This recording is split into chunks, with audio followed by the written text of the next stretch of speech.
সোমবার সকাল। ঘড়িতে তখন ঠিক ৮টা। দরজার কলিং বেলটা টানা বাজছিল।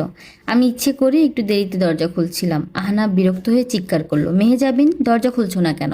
মা দাঁড়িয়ে আছে।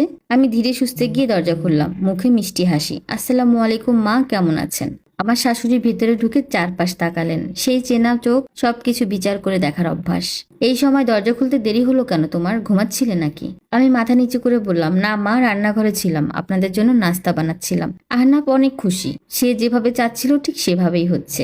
আমি মনে মনে হাসলাম। প্রথম দিন থেকেই আমি শুরু করলাম আমার পারফেক্ট বৌমা হওয়ার প্রজেক্ট। সকাল 6টায় ঘুম থেকে উঠি, গরম পানি, লেবু, মধু শাশুড়ির জন্য, তারপর ডায়াবেটিক ডায়েট মেনে নাস্তা, আহনাফের জন্য আলাদা নাস্তা, আয়ানের স্কুলের প্রস্তুতি। সবকিছু এত নিখুঁতভাবে করতে লাগলাম যে প্রথম 2 দিনই সবাই অবাক। তৃতীয় দিন শুরু হলো আমার আসল খেলা। মা, আপনি তো বলেছিলেন লবণ কম খাবেন, কিন্তু আজকে ভর্তা একটু বেশি হয়ে গেছে, আমি আবার বানিয়ে দেই।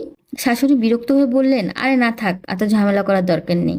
আমি থামলাম না। না মা, আপনার স্বাস্থ্যের ব্যাপার, আমি এখনই নতুন করে বানিয়ে দিচ্ছি। আহনা ফিসফিস করে বলল, এত বাড়াবাড়ি করার দরকার নেই। আমি শান্তভাবে তাকালাম। তুমি তো বলেছিলে মাকে ভালোভাবে দেখে রাখতে হবে, আমি তো সেটাই করছি। আহনাব চুপ হয়ে গেল। চতুর্থ দিন সকাল। আয়ানকে আমি স্কুলে পাঠিয়ে দিয়ে এসে বসলাম। আহনাব, আজ তুমি মাকে হাঁটতে নিয়ে যাবে, ডাক্তাররা বলে সকালে হাঁটা খুব জরুরি। ও ভুরু কুঁচকে বলল, হ্যাঁ, পুরুষ মানুষ সেবা করতে পারে না, এই ধারণাটা তো বদলানো উচিত, তাই না? আমি চোখে চোখ রাখলাম। ও কিছুই বলল না, প্রথমবারের মতো। আমার শাশুড়ি ধীরে ধীরে হাঁপিয়ে উঠছেন। একদিন তিনি বললেন, মেহেজাবিন, তুমি একটু কম করলেও পারো, এত নিয়ম মানা আমার পক্ষে কঠিন। আমি মিষ্টি গলায় বললাম, না মা, আপনি তো আমাদের দায়িত্ব, আমরা কি আপনাকে অবহেলা করতে পারি? তার মুখে বিরক্তির ছাপ। সেই রাতে আহনাব আমার সামনে এসে দাঁড়ালো। মেহেজাবিন, তুমি কি এসব ইচ্ছা করে করছো? আমি শান্তভাবে তাকালাম। আমি তো শুধু আদর্শ স্ত্রী আর বৌমা হওয়ার চেষ্টা করছি আহনাব, তুমি যেমন চেয়েছিলে। আহনাব চুপ হয়ে গেল। পরিস্থিতি এখন স্পষ্টভাবে বদলাতে শুরু করেছে। আহনাব আর আগের মতো নিশ্চিন্তে থাকতে পারছে না। তার চোখের নিচে কালি পড়েছে। সকালে হাঁটতে যাওয়া, মায়ের ওষুধের সময় দেখা, আয়ানকে স্কুলে নেওয়া, সবকিছু ধীরে ধীরে তার উপর চাপতে শুরু করেছে। আর আমি ঠিক আগের মতোই শান্ত, বিনয়ী, আদর্শ। সেদিন সকালে আমি একটা কাগজ নিয়ে আহনাফের হাতে দিলাম, দিয়ে বললাম, এটা তোমার নতুন রুটিন। ও কাগজটা নিয়ে চোখ কুঁচকে পড়তে লাগলো। সকাল 6:30টায় ঘুম থেকে ওঠা, 7টায় মাকে হাঁটানো, 8টায় ব্রেকফাস্ট, 9টায় আয়নের হোমওয়ার্ক রিভিউ, 11টায় বাজার করা, 1টায় লাঞ্চ, 3টায় মায়ের বিশ্রাম চেক, 5টায় ফ্যামিলি টাইম। তুমি কি সিরিয়াস? ওর গলা শুকনো। আমি মাথা নেড়ে বললাম, অবশ্যই, সংসার চালানো ফুল টাইম কাজ, তাই না? ও কিছু বলতে গিয়েও থেমে গেল। আমার শাশুড়ি এখন বিরক্তির চূড়ান্ত পর্যায়ে। মেহেজাবিন, তুমি সারাক্ষণ আমার পিছনে কেন ঘোরাঘুরি করো বলো তো? আমি তো নিজে নিজে চলতে পারি নাকি?